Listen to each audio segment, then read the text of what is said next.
وأحسن منك لم تر قط عيني، وأجمل منك لم تلد النساء. خلقت مبرأ من كل عيب، خلقت مبرأ من كل عيب، كأنك قد خلقت كما تشاء. كتاب أنزلناه إليك مبارك ليدبروا آياته وليتذكر أولو الألباب. یہ کتاب برکت والی ہے جسے ہم نے آپ کی طرف نازل فرمایا ہے تاکہ دانش مند لوگ اس کی آیتوں میں غور و فکر کریں اور نصیحت حاصل کریں. اللہم صلی اللہ سیدنا محمد وعلی آل سیدنا محمد بعدد کل ذرۃ مئۃ الف الف مرۃ. سامعین اکرام، سورہ نمل آیت نمبر 7. آج کا موضوع موسیٰ علیہ السلام کو اللہ تعالیٰ نے فرعون کی ہدایت کے لیے بھجوایا. اس کے ساتھ سامعین اکرام آج کے سبق کا آغاز کرتے ہیں. سب سے پہلے گزشتہ سبق کا آموختہ ہوگا. أولئك الذين لهم سوء العذاب وهم في الآخرة هم الأخسرون. یہی وہ لوگ ہیں جن کے لیے برا عذاب ہے اور یہی لوگ آخرت میں سب سے زیادہ نقصان اٹھانے والے ہیں. وَإِنَّكَ لَتُلَقَّى الْقُرْآنَ مِن لَّدُنْ حَكِيمٍ عَلِيمٍ. اور بے شک آپ کو یہ قرآن بڑے حکمت والے علم والے رب کی طرف سے سکھایا جا رہا ہے. سامعین اکرام، سورہ نمل آیت نمبر 7.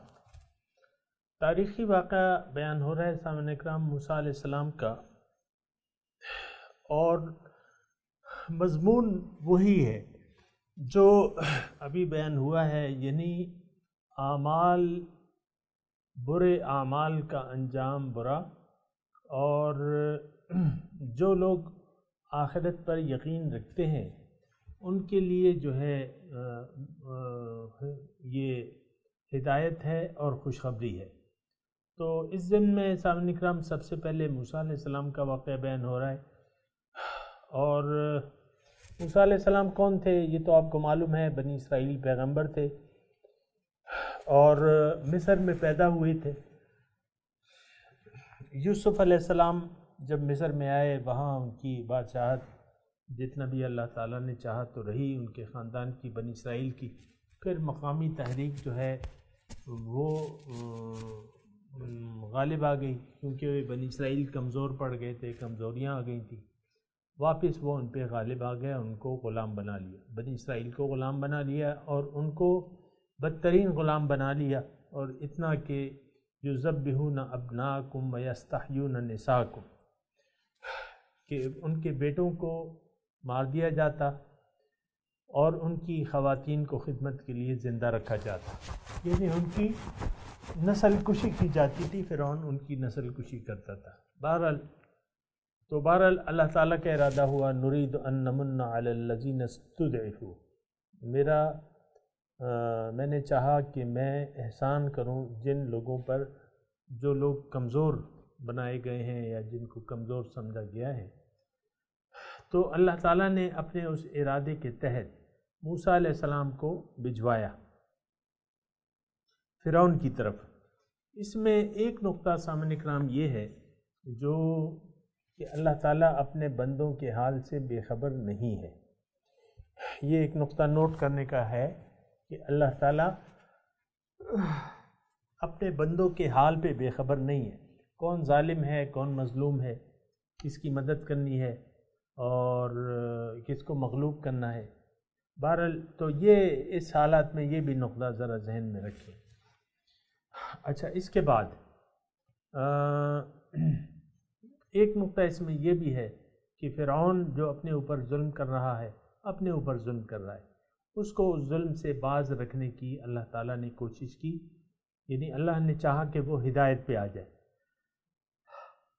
اب باقی تو یعنی دیکھیں، پیغمبر آیا فرعون کے پاس، اور فرعون نے بجائے اس کے کہ اللہ کے ابھی وہ مضمون آئے گا کہ خیر میں آپ کو سنا بھی دوں نا، وہ آیت جو ہے وَجَحَدُوا بِهَا فَلَمَّا جَاءَتْهُمْ آيَاتُنَا مُبْصِرَةً قَالُوا هَذَا سِحْرٌ مُبِينٌ۔ موسیٰ علیہ السلام جب اللہ تعالیٰ کی نشانیاں لے کے آئے، انہوں نے اس کو جادو سمجھا، لیکن جادو سمجھا نہیں، جحدوا بہا۔ اللہ تعالیٰ فرما رہے ہیں آیت نمبر 14، اسی ابھی انشاءاللہ ہم پڑھیں گے، کہ انہوں نے دیدہ دانستہ انکار کیا، اور واستیقنتھا، اس کو جان لیا کہ یہ حق ہے، انفسہم ظلما وعلوا، اپنے اوپر ظلم کیا اور زیادتی کی۔ تو پھر یہ ہے کہ فانظر کیف کان عاقبۃ المفسدین، کیا ہوا انجام فسادیوں کا۔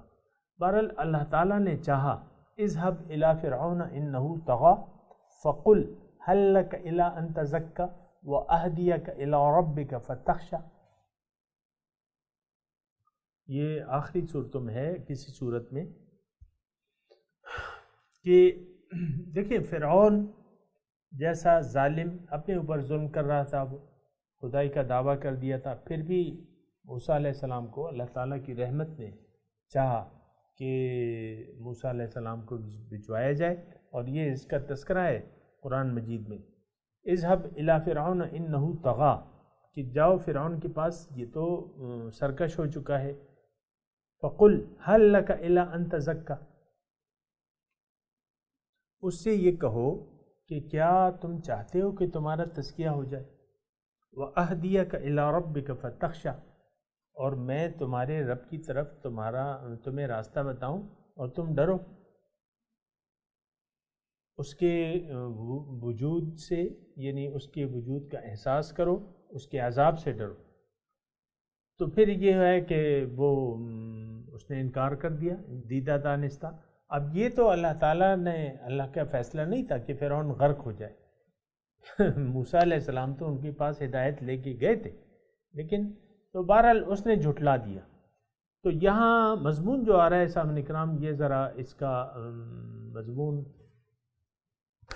جو بیک گراؤنڈ ہے یا اس واقعے میں جو ہے وہ نتائج اعمال ہے فرعون کے، یعنی فرعون نے پیغمبر کی تعلیم کو جھٹلا دیا، ان سے مقابلہ کیا، بلکہ ان کو جھوٹا سمجھا، یعنی حقیقت میں نہیں، حقیقت میں تو سچ جان کے ان کو جھٹلایا۔ ابھی میں نے آپ کو پڑھی ہے نا آیت۔ تو بہرحال پھر نتیجہ کیا ہوا، جھٹلانے والوں کا نتیجہ کیا ہوا، یہ اس آیت میں پتہ، یعنی آخرت، فرعون کا آخر کیا ہوا۔ دیکھیں آخرت کا ایک معنی جو ہے وہ ذہن میں رکھیں کہ سب سے آخری نتیجہ کیا ہوتا ہے۔ دیکھیں ہم یہاں مختلف کام کرتے ہیں، دنیا میں مختلف کام کرتے ہیں، اور لیکن ہم سب سے آخری نتیجے کو دیکھتے ہیں کہ آخر نتیجہ کیا ہوگا۔ مثال کے طور پہ آپ ایک کاروبار کر رہے ہیں، آپ کو کوئی کہے کہ بھئی یہ کاروبار آہستہ آہستہ تو تم سے پیسے کھائے گا۔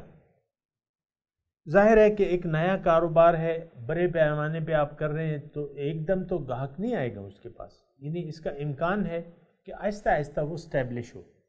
لیکن انسان دیکھتے ہیں آخری نتیجے کو کہ اس کا آخری نتیجہ کیا ہوگا۔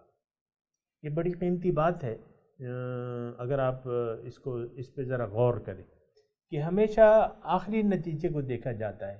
بچہ جو ہے آپ سکولنگ اس کی شروع کر دیتے ہیں 10 سال 15 سال 16 سال اور خرچ کرتے رہتے ہیں، آپ کو اس وقت ریٹرن پتہ نہیں چلتا اس کا، اور لیکن آپ دیکھیں کہ یعنی اس آخر کی امید پہ آپ اس کی سکولنگ کرتے رہتے ہیں کہ بھئی یہ بچہ ڈاکٹر بن جائے گا، اسپیشلسٹ بن جائے گا، یہ انجینئر بن جائے گا، یہ ہو جائے گا، تو اس کی بنا اس میں انویسٹمنٹ کرتے رہتے ہیں، کھپاتے رہتے ہیں. یا ایک کاروبار ہے، آہستہ آہستہ وہ ایک دم نہیں چل رہا، تو آپ آخر میں نتیجے کی توقع کرتے ہیں. تو اسی طرح ہر چیز کا آخر دیکھا جاتا ہے.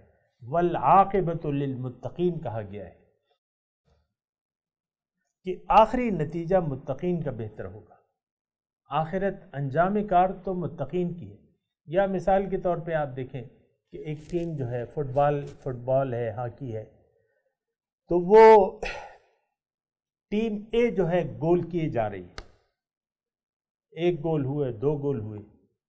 اب ٹیم بی پہ ایک بھی ابھی تک گول نہیں کیا، لیکن ہاف ٹائم تک تو آپ کسی کو فاتح نہیں قرار دے سکتے.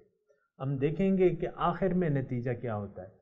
تو ہاف ٹائم کے بعد ہوتا یہ ہے کہ ٹیم بی 3 گول کر لیتی ہے، تو وہ 2-3 سے جیت جاتی ہے. ٹیم بی جو پہلے ہاف میں ہار رہی تھی، دوسرے ہاف میں جیت گئی. تو ہاف ٹائم، یہ دنیا جو ہے نا سامنے کرام، یہ ہاف ٹائم ہے ہمارا. یعنی کیا مطلب، اس میں نتیجے کا پتہ نہیں چلتا. ایک انسان نیکوکار ہے، نیکی کیے جا رہے ہیں، لیکن اس کو اس کے کوئی اچھے نتائج جو بھی ہے اس کے نتائج پورے نہیں ملتے. یا تبلیغ کر رہا ہے، یا جان کھپا رہا ہے، یا ایک کوئی مال خرچ کر رہا ہے، کوئی جان کھپا رہا ہے. تو یہ دنیا جو ہے ہاف ٹائم ہے. اب ہاف ٹائم کے بعد جو دوسرا ٹائم ہے، اس میں دیکھا جائے گا، جو نتیجے کا دن ہے، جو نتیجے کا وقت ہے، اس میں دیکھا جائے گا. والعاقبہ، انجام کار. تو اس میں سامعین کرام آخرت کے الفاظ استعمال ہوئے، اس لیے میں نے تھوڑی سی وضاحت کی آپ کے سامنے کہ آخرت کیا چیز ہے.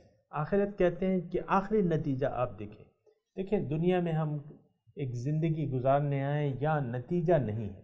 ہم دیکھتے ہیں، آپ بھی دیکھتے ہیں، ہم بھی دیکھتے ہیں. ایک ظالم ہے، ظلم کیے جا رہا ہے، لوگوں پر ظلم کیے جا رہا ہے، اپنے اوپر بھی ظلم کر رہا ہے، لیکن لوگوں پر ظلم کیے جا رہا ہے، دوسروں کا مال کھا رہا ہے. مثال کے طور پہ دوسروں کو مار رہا ہے، پیٹ رہا ہے، ایک بدماش ہے،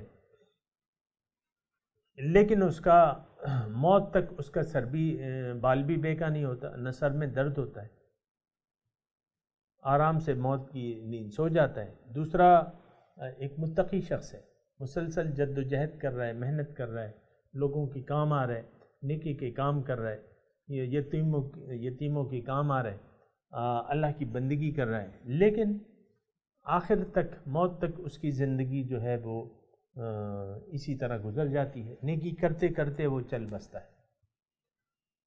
اب تو یہ آخر میں دیکھا جائے گا کہ آخری نتیجہ کس کا اچھا ہوتا ہے. اللہ تعالیٰ نے قرآن مجید میں ارشاد فرمایا ہے کہ یوم یجمعکم لیوم الجمع ذالک یوم التغابن، جس دن وہ تم سب کو جمع کرے گا، جمع کرنے والے دن، وہ دن جو ہے وہ نفع و نقصان کا دن ہے. غبن، کمی، وہاں دیکھا جائے گا کہ کون کس کے اعمال میں کمی واقع ہوتی ہے، یعنی کس کا نتیجہ کم آتا ہے، کون گھاٹے میں پڑتا ہے. تغابن. تو آخرت جو ہے اس پہ یقین کرنا لازمی ہے سامنے کرام، ورنہ یہاں آپ سے نیکیاں نہیں ہو سکیں گی. یہاں تو آپ اگر ظاہری زندگی پر دھوکہ کھا گئے، دنیا پر دھوکہ کھائے گئے، یہاں آپ نتیجے کی تلاش میں ہوں گے کہ بھئی ساری زندگی ایک انسان محنت کرتا رہتا ہے. 2 بھائی ہیں، ایک بھائی جو ہے مال کما رہا ہے اور خرچ نہیں کر رہا اللہ کی راہ میں، اور دوسرا بھائی ہے اس نے علم حاصل کیا اور وہ دعوت دے رہا ہے اور اپنے اوپر سختیاں بھی کر رہا ہے، کاروبار ہے لیکن توجہ نہیں دے رہا. مثال کے طور پہ عرض کرو تو اس سے پوچھتے ہیں کہ بھئی ایک آدمی جو بھائی ہے وہ دنیاوی طریقے سے آگے بڑھ گیا، دوسرا پیچھے رہا، لیکن کام کرتا رہا، دنیا کا چھوڑا نہیں اس نے. آخر میں اس سے کوئی پوچھتا ہے کہ بھئی تم نے ساری زندگی محنت کی، اپنے بھائی کو دیکھو تم نے کیا کمایا ہے، تم نے کیا کمایا ہے. لیکن اب دوسرا یہ تو نہیں دیکھ رہا کہ اس نے جو کمایا ہے اس کو تو نظر نہیں آ رہا.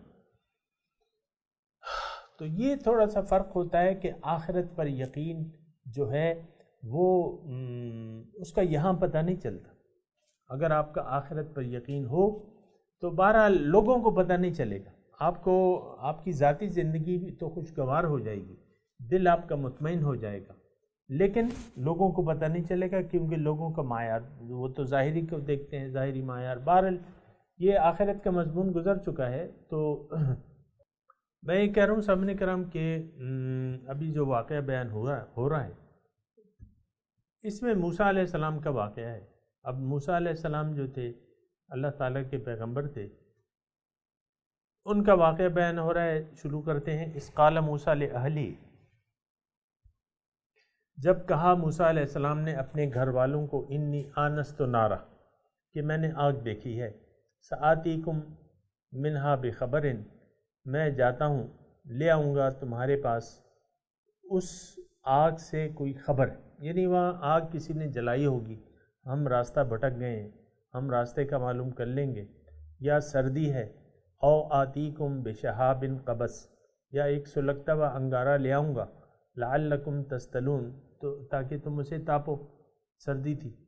فلما جاءہا، جب آئے موسیٰ علیہ السلام اس آگ کے پاس، نودیا، آواز آئی، انبورک من فی النار ومن حولہا، کہ بابرکت ہے وہ جو کہ آگ میں ہے اور جو اس کے ارد گرد ہے، یعنی ماحول جو ہے نورانی تھا.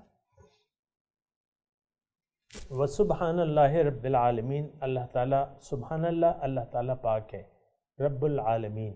اس کا مطلب کیا ہے کہ سبحان اللہ، یہ آگ نظر آئی تو پھر آواز آتی ہے کہ یا موسیٰ انہ انا اللہ، اے موسیٰ یہ آگ نہیں میں ہوں، العزیز الحکیم، غالب اور حکمت والا.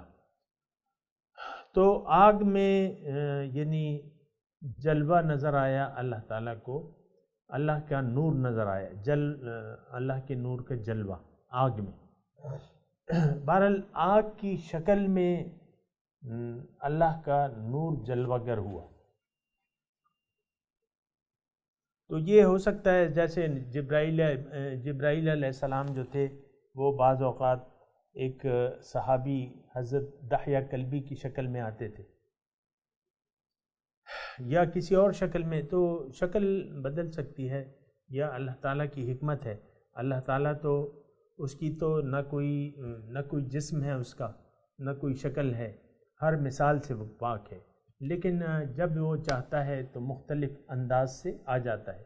اب اس کائنات میں اللہ تعالیٰ کا نور ہے، اللہ نور السماوات والارض، اللہ تعالیٰ اس کائنات کی شکل میں ہمارے سامنے جلوہ گر ہے. حقیقت میں تو یہ تو اللہ کا نور ہی ہے نا، قرآن کے مطابق اللہ تعالیٰ کا نور ہے، اللہ نور السماوات والارض. تو فلما جاءہا نودی انبورک من فی النار، یہ بہت بابرکت ہے. اور یعنی سامنے کرام اللہ تعالیٰ کی ذات تو فتبارک اللہ رب العالمین بہت بابرکت ہے، اور کیوں نہ ہو سامنے کرام، رب العالمین جو ہے اللہ جو ٹھہرا، اللہ تعالیٰ کی ذات جو تھی. بہرحال تو وَأَلْقِ عَصَاكَ، اے موسیٰ لاٹھی پھینکو، لاٹھی ڈال دو، القے ڈال دو، عصاکا اپنی لاٹھی کو. فلما رآہا، جب دیکھا انہوں نے لاٹھی کو، تہتز کأنہا جان، تو وہ ہل رہی تھی، لاٹھی جو تھی کأنہا جان، سانپ کی طرح چل رہی تھی. ولا مدبرن، وہ پیٹ پھیر کے بھاگے، ولم یعقب، پیچھے مڑ کر نہ دیکھا. ظاہر ہے مطلب یہ ہے کہ لاٹھی کو جب سانپ میں انہوں نے دیکھا بدلتا ہوا، تو پھر اللہ تعالیٰ نے کہا نہیں، ڈرو نہیں، یا موسیٰ لا تخف، اے موسیٰ ڈرو نہیں، انی لا یخاف لدی المرسلون، میرے حضور رسول نہیں ڈرا کرتے،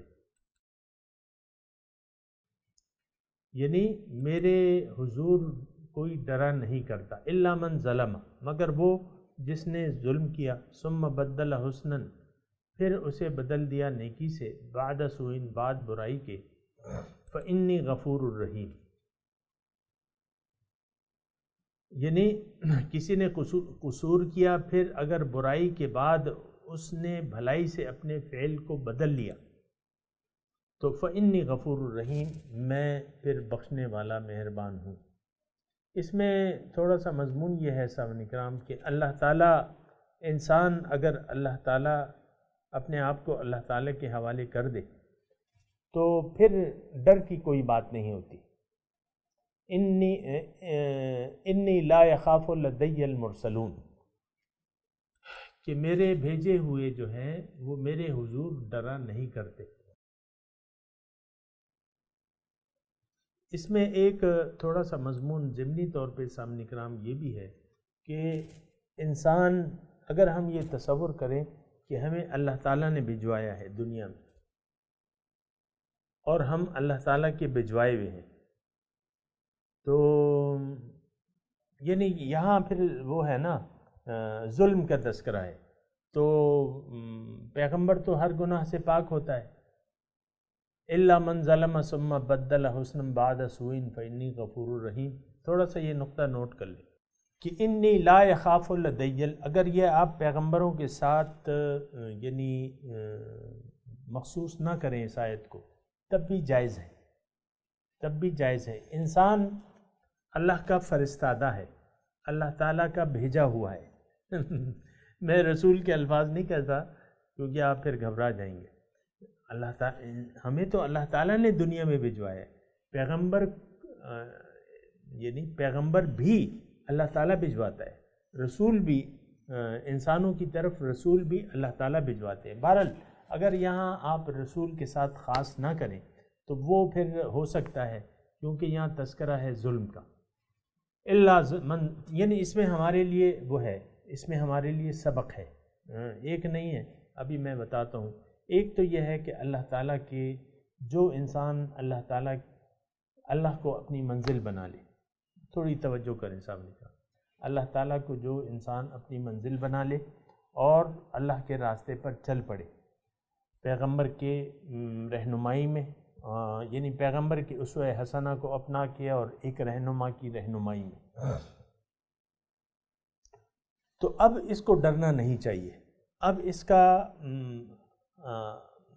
حامی اور ناصر جو ہے وہ اللہ تعالیٰ کی ذات ہے، اور حسبنا اللہ و نعم الوکیل، نعم المولا و نعم النصیر، کہ اللہ تعالیٰ ہمارے لیے کافی ہے اور وہ بہت اچھا وکیل ہے، بہت اچھا کارساز ہے، بہت اچھا مددگار ہے۔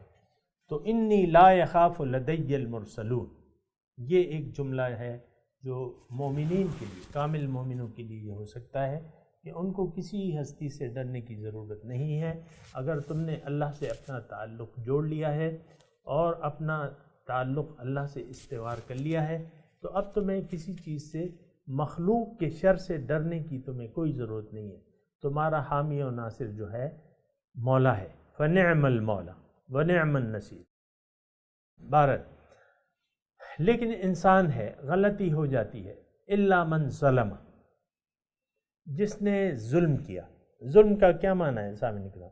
یہ ایک اچھی طرح ذہن نشین کر لیں یہ بات کہ ظلم کا معنی ہمارے لیے یہ ہوتا ہے کہ ہم، جو بھی انسان کوئی خطا کرتا ہے، غلطی کرتا ہے تو وہ اپنے اوپر ظلم کرتا ہے۔ اگر ظلم یعنی بہرحال اس میں میرے خیال سے آپ سمجھ گئے ہوں گے، جو بھی غلطی ہے، گناہ ہے، وہ انسان اپنے اوپر کرتا ہے۔ جس نے کوئی غلطی کی، ثم بدل حسنا بعد سوء، پھر اس غلطی کو اچھائی سے بدل دیا۔ ان الحسنات یذہبن السیئات، نیکیاں برائیوں کو دفع کر دیتی ہیں۔ یہ ایک اصول آپ کو یاد ہوگا، یاد رکھ لیں کہ آپ سے کوئی غلطی ہو سکتی ہے، انسان سے غلطی ہو سکتی ہے، آپ کوئی نیکی کریں، اچھائی کریں، برائی دور ہو جائے گی۔ تو فإنی غفور الرحیم، میں بے شک بخشنے والا مہربان ہوں۔ اور وَأَدْخِلْ يَدَكَ فِي جَيْبِكَ، اپنے گریبان میں ہاتھ داخل کرو، تخرج بیضاء من غیر سوء، وہ نکل آئے گا چمکتا ہوا بغیر کسی بیماری کے. فی 9 آیات، 9 معجزوں کے ساتھ تم جاؤ الی فرعون و قومہ، اپنے فرعون اور اس کی قوم کی طرف. انہم کانوا قوم سوء فاسقین، بے شک وہ نافرمان قوم ہیں. سامعین کرام، میں تلاوت کرتا ہوں، میرے ساتھ دہرائیے. اعوذ باللہ من الشیطان الرجیم، بسم اللہ الرحمن الرحیم. اذ قال موسیٰ لأہلہ انی آنست نارا سآتیکم منہا بخبر او آتیکم بشہاب قبس لعلکم تصطلون. فلما جاءها نودی ان بورک من فی النار ومن حولها وسبحان اللہ رب العالمین. یا موسیٰ انہ انا اللہ العزیز الحکیم وَأَلْقِ عَصَاكَ فَلَمَّا رَآهَا تَهْتَزُّ كَأَنَّهَا جَانٌّ وَلَّىٰ مُدْبِرًا وَلَمْ يُعَقِّبْ. یا موسیٰ لا تخف انی لا یخاف لدی المرسلون الا من ظلم ثم بدل حسنا بعد سوء فانی غفور رحیم. وَأَدْخِلْ يَدَكَ فِي جَيْبِكَ تَخْرُجْ بَيْضَاءَ مِنْ غَيْرِ سُوءٍ فِي 9 آيَاتٍ إِلَى فِرْعَوْنَ وَقَوْمِهِ إِنَّهُمْ كَانُوا قَوْمًا فَاسِقِينَ. ترجمہ سنا دیجئے. اذ قال موسیٰ، جب کہا موسیٰ علیہ السلام نے، لِأَہْلِهِ اپنے گھر والوں کو، انی آنست نارا میں نے آگ دیکھی ہے، سآتیکم منہا بخبر جلد میں لے آؤں گا تمہارے پاس اس آگ سے کوئی خبر، یعنی راستے کی خبر. او آتیکم بشہاب قبس لعلکم تصطلون،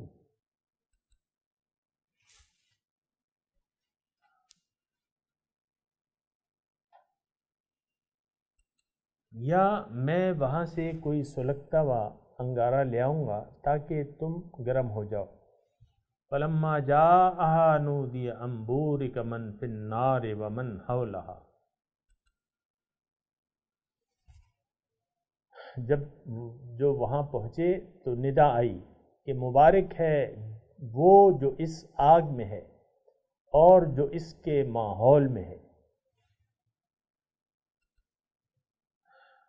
وَسُبْحَانَ اللَّهِ رَبِّ الْعَالَمِينَ، اور پاک ہے اللہ جو کہ رب العالمین ہے. یا موسیٰ،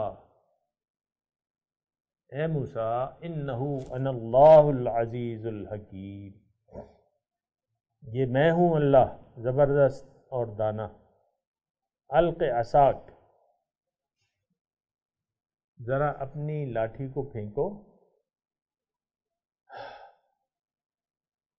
فلما رآہا، جو ہی موسیٰ علیہ السلام نے دیکھا اس لاٹھی کو، تہتز کأنہا جان ولا مدبرا،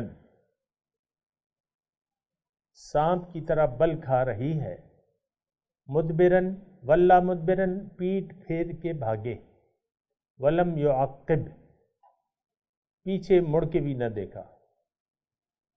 یا موسیٰ لا تخف، اے موسیٰ ڈرو نہیں. انی لا یخاف لدی المرسلون، میرے حضور رسول ذرا ڈرا نہیں کرتے. الا من ظلم ثم بدل حسنا بعد سوء فانی غفور رحیم، الا یہ کہ کسی نے قصور کیا، پھر اگر برائی کے بعد اس نے بھلائی سے اپنے فعل کو بدل دیا تو میں معاف کرنے والا مہربان ہوں۔ وَأَدْخِلْ يَدَكَ فِي جَيْبِكَ، اور ذرا اپنا ہاتھ اپنے گریبان میں ڈالو، تخرج بیضاء من غیر سوء،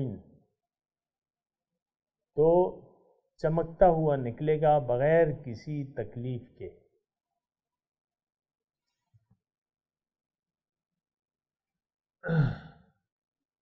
فی 9 آیات الی فرعون وقومہ، یہ 9 نشانیاں ہیں فرعون اور اس کی قوم کے لیے۔ انہم کانوا قوما فاسقین، وہ بڑے نافرمان لوگ ہیں۔ سامعین کرام، اب ان آیات کی تلاوت اور ترجمہ۔ اذ قال موسى لأهله إني آنست نارا سآتيكم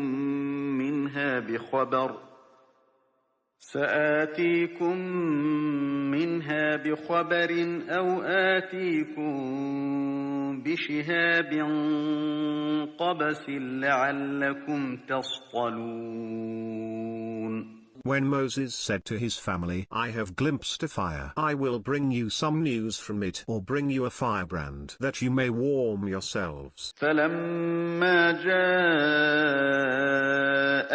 نُودِيَ أَن بُورِكَ مَن فِي النَّارِ وَمَنْ حَوْلَهَا وَسُبْحَانَ اللَّهِ رَبِّ الْعَالَمِينَ. Then, when he reached it, he was called, Blessed is he who is within the fire, and he who is around it, and glorified be God, Lord of the world. Ya Musa, innahu ana Allahul Azizul Hakim. O Moses, it is I, God, the Almighty, the Wise. وَأَلْقِ عَصَاكَ فَلَمَّا رَآهَا تَهْتَزُّ كَأَنَّهَا جَانٌّ وَلَّى مُدْبِرًا وَلَمْ يُعَقِّبْ. يَا مُوسَى لَا تَخَفْ إِنِّي لَا يَخَافُ لَدَيَّ الْمُرْسَلُونَ. Throw down your staff. But when he saw it quivering, as though it were a demon, he turned around not looking back. O Moses, do not fear. The messengers do not fear in my presence. إِلَّا مَنْ ظَلَمَ ثُمَّ بَدَّلَ حُسْنًا بَعْدَ سُوءٍ فَإِنِّي غَفُورٌ رَحِيمٌ. But whoever has done wrong, and then substituted goodness in place of evil, I am forgiving and merciful. وَأَدْخِلْ يَدَكَ فِي جَيْبِكَ تَخْرُجْ بَيْضَاءَ مِنْ غَيْرِ سُوءٍ فِي 9 آيَاتٍ إِلَى فِرْعَوْنَ وَقَوْمِهِ إِنَّهُمْ كَانُوا قَوْمًا فَاسِقِينَ. Put your hand inside your pocket, and it will come out white, without blemish, among 9 miracles to Pharaoh and his people, for they are immoral people. سامعین اکرام، اس کے ساتھ ہی آج کے درس کا وقت اختتام کو پہنچا۔ اگلے درس میں انشاءاللہ ملاقات ہوگی۔ وآخر دعوانا ان الحمدللہ رب العالمین، والسلام علیکم ورحمۃ اللہ وبرکاتہ۔